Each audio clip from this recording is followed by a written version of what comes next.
In a dramatic turn of events, Israel's Prime Minister Benjamin Netanyahu postponed a crucial cabinet meeting that was set to vote on the highly anticipated Gaza ceasefire and hostage release deal.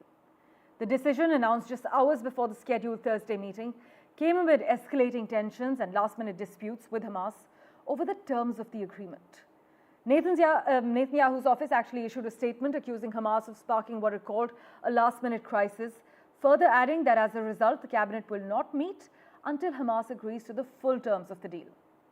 However, I must inform you that a senior Hamas official has denied any breach and reaffirmed the group's commitment to the ceasefire deal and its terms. But despite this delay, senior US officials remain optimistic. In fact, Secretary of State Antony Blinken expressed confidence that the ceasefire would still go into effect on Sunday as initially planned. He acknowledged a loose end in negotiations but assured the public that US diplomats in Doha are working tirelessly to resolve the final details. The next vote on the ceasefire is now expected to take place this morning. Meanwhile, Netanyahu faces growing internal pressure, particularly from his hardline National Security Minister Ben-Gvir, who vowed to resign if this deal is ratified.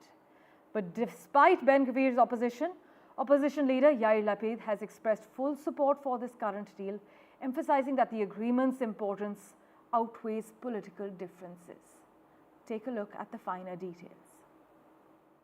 As of this morning, the Prime Minister's office has made clear that Hamas have reneged on this hostage release agreement and has created a last-minute crisis in an effort to extort last-minute concessions.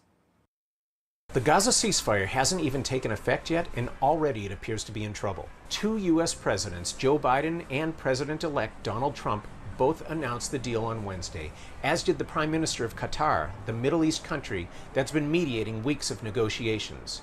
But Israeli Prime Minister Benjamin Netanyahu says there still is no agreement. He's blaming Hamas. He says the group is trying to make last-minute changes to the deal. Hamas denies these allegations and says it's committed to the agreement. There may be an element of domestic Israeli politics at play here.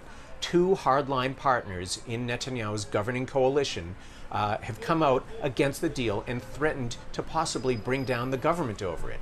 It's not clear how serious this crisis is, but it has forced Netanyahu to delay a planned cabinet vote that was meant to ratify the agreement. The agreement aims to end a devastating 15-month war.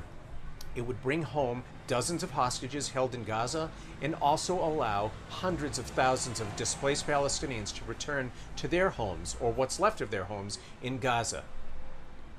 The deal was welcomed on both sides on Wednesday, but for the time being, the families of hostages and the displaced Palestinians are now facing another period of renewed uncertainty.